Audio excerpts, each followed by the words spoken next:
Card கொடுத்துருங்கக்கா, ஸ்பெஷலாக பத்திரிக்கையாளர் card.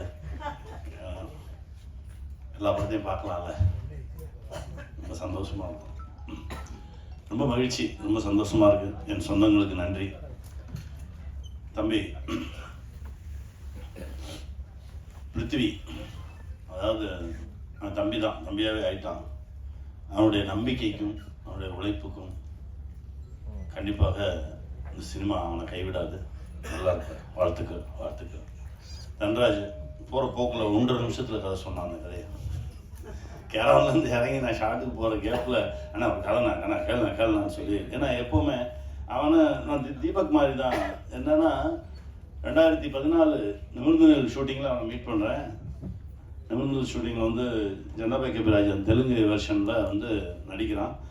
எப்போவுமே அவன் தனியாக போய் உட்காந்துக்கிறது, சேர் போட்டு உட்காந்து அப்படிலாம் இல்லை. ஷார்ட் முடிஞ்சோன்னா வந்து கேமரா பின்னாடி நிற்பான், மானிட்டர் பார்ப்பான், ஏதோ ஒன்று போய் எடுத்து வைப்பான், போவான் வருவான், இப்படியே இருப்பான்.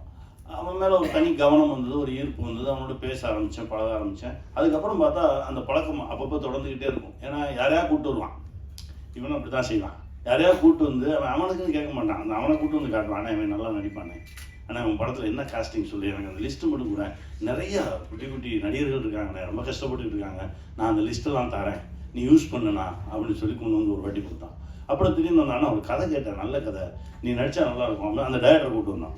விமானம்னு ஒரு படம், அந்த படம் அந்த மாதிரி படம்லாம் கிடைக்கவே கிடைக்காது. அந்த விமானம் கூப்பிட்டு வந்து கேட்க வச்சது அவன் தான். அந்த கதையை கேட்டோம், பிடிச்சிருந்தது, வாடா பண்ணுவோம் அப்படின்னு. அந்த விமானம் ஷூட்டிங்கில் தான் இந்த கதையை, அந்த விமானம் டைரக்டரோட கதை தான் இது, சிவாவோட கதை தான் இது.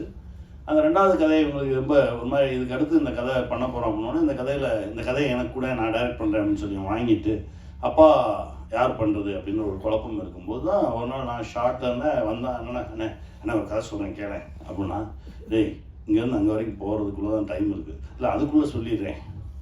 நான் இறங்கி அங்கேருந்து அப்படி நடந்து வர அந்த ஒரு 1 நிமிஷம் 1.5 நிமிஷம் கேப்பில், அது ஒரு பெரிய ஷார்ட்ன்றதுனால கொஞ்சம் தூரமாக நிறுத்தியிருந்தாங்க, நடந்து வர அந்த கேப்பில் தான் சொன்னான். சொல்லி முடிச்சோன்னு என்ன யார் ராப்பா பண்ணுறான், இல்லைண்ணா அதுதான் தேடிக்கிட்டு இருக்கோம், அதனால தான் உங்ககிட்ட சொன்னேன். சரி பண்ணிடுவோம் போடா அப்படின்னேன். அண்ணே பண்ணுறோம்டா போடா பண்ணிடுவோம், அவ்வளோதானே, நல்லா இருக்குது. நீ சொல்ல ஒரு விஷயம் ரொம்ப நல்லா இருக்குது, இந்த சமூகத்துக்கு ரொம்ப தேவையான விஷயம். இங்கே தமிழ்நாட்டில் கூட நீ சொல்ல வந்த விஷயத்தில் ஒரு 10-15 கேசஸ் இருக்குது. அந்த கேசஸ் எல்லாமே குடும்பங்களை புரட்டி போட்ட கேசஸ். அதை நீ கையில் எடுத்திருக்க அப்படின்னோடனே எனக்கு புரியல, என்னென்ன சொல்கிறேன். ஆமாம், இது இங்கே நடந்திருக்கு, இப்பவும் நடந்துட்டுருக்கு. இதை நீ சொல்கிற வெளியிலேருந்து பார்க்கும்போது ஒரு தந்தை மகனுக்கான ஒரு பாசமாக இருக்கும், ஆனால் நீ உள்ளுக்குள்ளே வச்சுருக்க ரொம்ப ஸ்ட்ராங்கான விஷயம் தான். இதை சொல்லணும். இதை பார்த்து ஒரு மகன் திருந்தினா போதும், ஐயோ நம்ம இந்த மாதிரி ஒரு வேலையை செஞ்சுட்ருக்கோமா, அவனுக்கு ஒரு பையன் திருந்திட்டா போதும், இந்த படம் பெரிய வெற்றி. பல பேரை யோசிக்க வைக்கும். நிறைய சூழலில், நிறைய குடும்பங்களில் நம்ம நினச்ச மாதிரி நம்ம பிள்ளை இல்லையேன்னு சொல்லி பல அப்பாக்கள் தடுமாறிட்டு இருக்காங்க. அதுக்கு ஒரு சின்ன யோசிக்க வைக்கும், ஒரு சின்ன ஒரு விடை கிடைக்கும் நம்புகிறோம். அந்த விடை தான் அந்த படத்துக்கான வெற்றின்னு நினைக்கிறோம். தன்ராஜ் வாழ்த்துக்கள், நீ வந்து நல்லா வருவடா.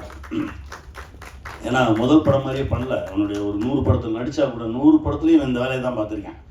எல்லா டைரக்டர் பின்னாடியும் போய் அங்கங்கே அந்த எல்லாம் இவன் கற்றுக்கிட்ட மொத்தத்தையுமே ரொம்ப அசால்ட்டாக ஹேண்டில் பண்ணான் டைரக்ட் பண்ணும்போது. எனக்கு ரொம்ப பிடிச்சிருந்தது. முதல் 2 நாள் தான் அவன் தடுமாறினா. நான் சொன்னேன், எதுக்கு தடுமாறுற, எடு, நீ சொல்கிறது கேட்க தானே வந்திருக்கோம், எடு அப்படின்னு. அதுக்கப்புறம் அசால்ட்டாக அழகாக ரொம்ப குழப்பமே இல்லாமல் ஹேண்டில் பண்ணான். நல்ல டைரக்டர் வருவேன். வாழ்த்துக்கள், இன்னும் நிறைய படைப்புகள் கிடைக்கும். வாழ்த்துக்கள், வாழ்க.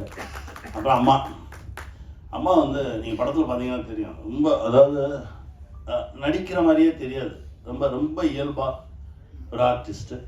ரொம்ப நல்லா இருந்தது அவங்க பேசும்போது, நடித்தப்போ. தமிழ் அவங்களே டப்பிங் பேச சொன்னோம், எல்லாம் அவங்க தானே பேசினாங்க.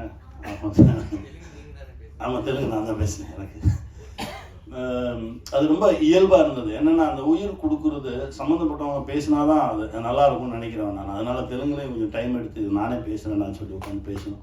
நல்லா வந்திருக்கு.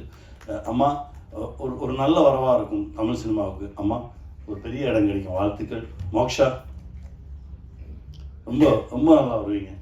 உங்களுடைய எனர்ஜி லெவல் ரொம்ப ரொம்ப நிறையா தமிழ் சினிமா உங்களோட கனெக்ட் ஆகும். ரொம்ப நல்லா வருவீங்க. முருகன் சார் சொன்ன மாதிரி இந்த கனெக்ஷன், வாழ்த்துக்கள்.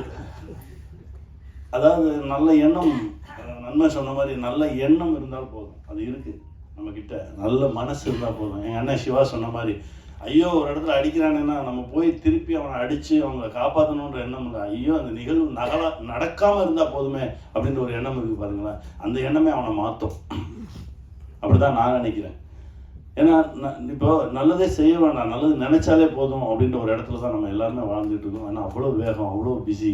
இதுக்கு நடுவில் இப்படி ஒரு நிகழ்வு நடக்கட்டும். ஏன்னா நல்ல படைப்பை ரசிகர்கள் என்றைக்குமே கைவிட்டதில்லை, இருக்கிறோம் நீட்டி வரவேற்றிருக்காங்க.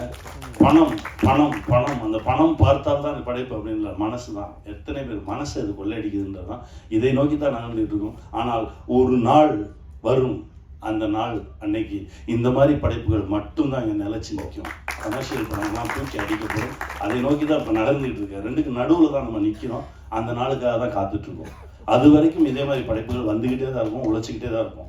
அது கமர்ஷியலாக காசு என்னைக்கு வருதுன்றதை கொஞ்சம் பார்ப்போம். அந்த லாக் இதில் கூட விழலாம், அந்த பிணைப்பு இதில் கூட நடக்கலாம். இந்த பிணைப்பில் இந்த படத்தில் நடக்கலன்னா அடுத்த படத்தில் நடக்கும் அப்படின்னு வெயிட் பண்ணி அதற்கான ஓட்டம் தான் இருக்குமே தவிர என்றைக்குமே தடுமாறி தயங்கியெல்லாம் நின்றவே மாட்டோம். அதை போய் வெல்வது வரைக்கும் போராடுவோம். வெற்றி நமக்கு வெல்வோம்.